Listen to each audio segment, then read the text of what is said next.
Welcome back, everyone. Yep, that is, of course, right. Today we're, of course, taking a look at a game called 1111 Memories Retold. This game came out November 9th, 2018, just 2 days before the 100th anniversary of the armistice. So, for those who don't know, World War I This war lasted from July 28th, 1914 to November 11th, 1918. And this war was caused by quite a few factors, such as imperialization, where countries were where European and North America were taking over, Asian and African countries, and pretty much taking the resources. This led to increased competition between European powers. Not to mention, you also have industrialization. Countries are modernizing, and so there's new technology being made. Not to mention, you also have a huge power imbalance in Europe with the formation of Germany, because it formed in the mid to late 1800s, but there was a lot of lasting, tensions for years. Not to mention, you also have some proxy wars with the Balkan Wars and, of course, the Franco-Prussian War. World War I was really just a huge mess. And, of course, the final nail in the coffin was, of course, the assassination of Archduke Franz Ferdinand. Now, do forgive me if I do pronounce the name wrong, but Gavrilo Princip, a Bosnian Serb nationalist, had assassinated the Archduke along with his wife in Sarajevo. And, Archduke Franz Ferdinand, he was a part of the Austrian royal family, Austrian-Hungarian royal family. They did not like that, and so they sent a huge list of demands which Serbia could really not completely deal with, and that led to Austria declaring war on Serbia. Now, of course, for the most part, at first it just seems that, okay, two countries are just going to war. It's unfortunately nothing new in our world. But then other countries start getting involved. Germany wants to help Austria and are giving them a blank check. Russia wants to defend Serbia, and this means that these two are potentially going to war with each other. Then you have France, who's allies with Russia, and then you have Britain, who declares war on Germany after they invade Belgium. Of course, the US is staying neutral for now. That's not until 1917 when it officially does join after the Zimmerman Telegram.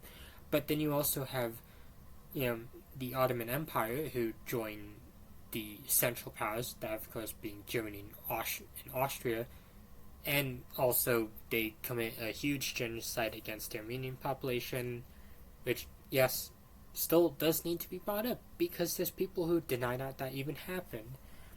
But basically, the TLDR is that World War I was really just kind of a nightmare to be involved in.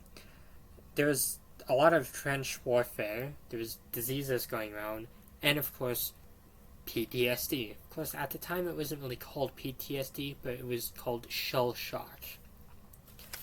Yeah, we've come a very long way when it comes to mental health, or at least hopefully we have. But of course, 1111 is a game. It's focusing on, quite a few characters. So this is the final part of the review. And I did not realize I spent 4 minutes just giving background on World War I. I feel like I had to, just to really kind of set the mood of the game and to give some background of the game. So let's get into the review. What is this game about? Well, this game is taking place, during World War I, but focuses on two characters.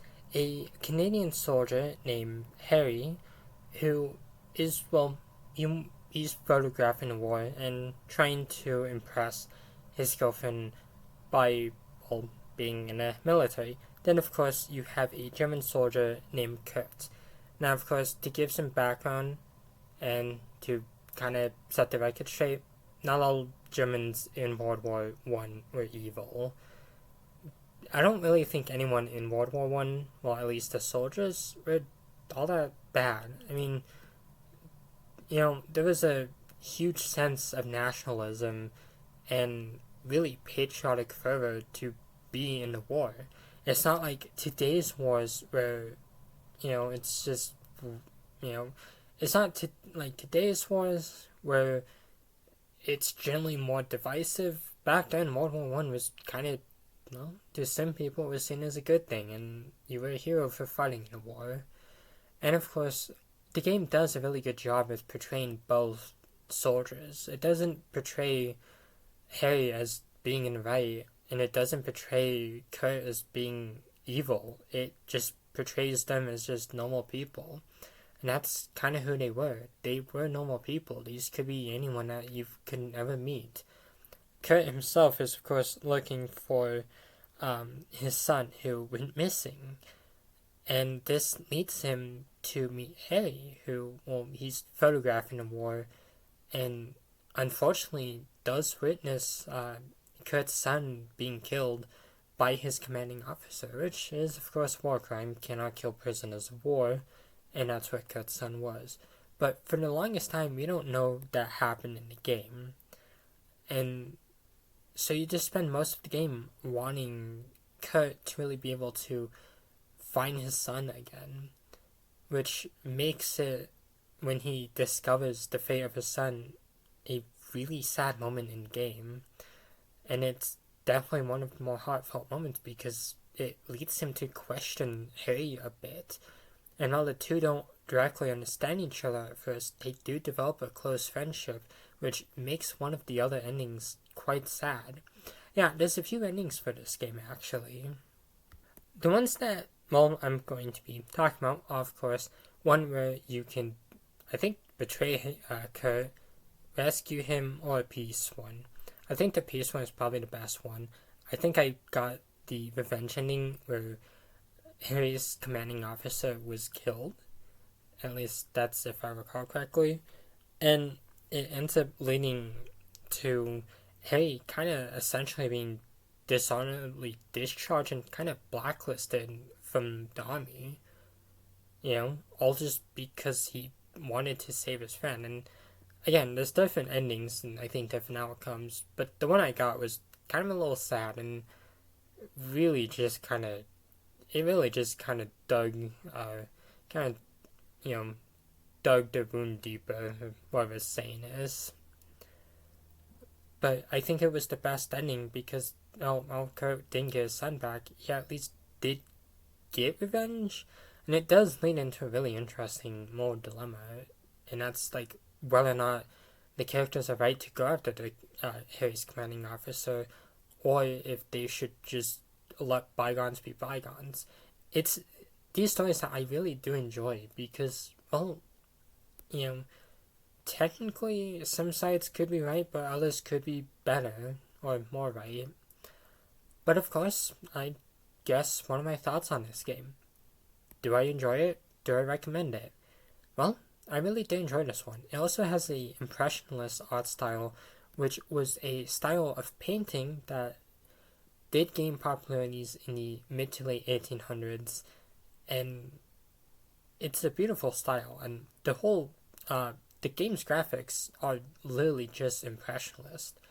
Like, that's literally the whole game, which I really thought was pretty cool, because this was actually right when I was learning about the impressionist movement in one of my college classes. And so being able to learn about that and experience this game at the same time really drove it home for me loving it. Not to mention, it's also a World War I game, which is a subject I'm deeply fascinated with, and I do want to go into teaching sometime. Not to mention, it's also a really sad story, and I really do love those. But the game's story is also really impressive because, well, it does tell a really interesting tale about kinship. Even though these characters aren't related, they generally felt like they could have been family and did develop a great bond with each other. And that's, one of the saddest things about war is that it's just people fighting for really, just, for the most part, it's really no reason.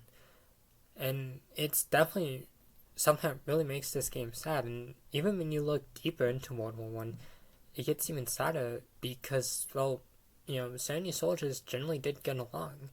There's this one Christmas in 1914 where they played American soccer, or football as they call it, and were generally getting along. So it's just the fact that they would go back to fighting really makes it sad. But I really do enjoy this game, and I really do recommend it.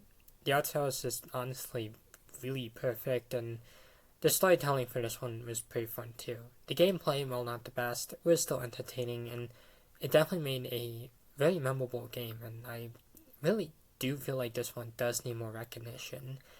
And it did great because most World War One or Two games would just be first person shooters, but this game is just more of a narrative driven experience, which was what really made it stand out. But of course, that's all I really have to say for this review, and I will of course be back with more reviews coming soon. So until then, thank you all for watching, and have a wonderful night. See you all next time.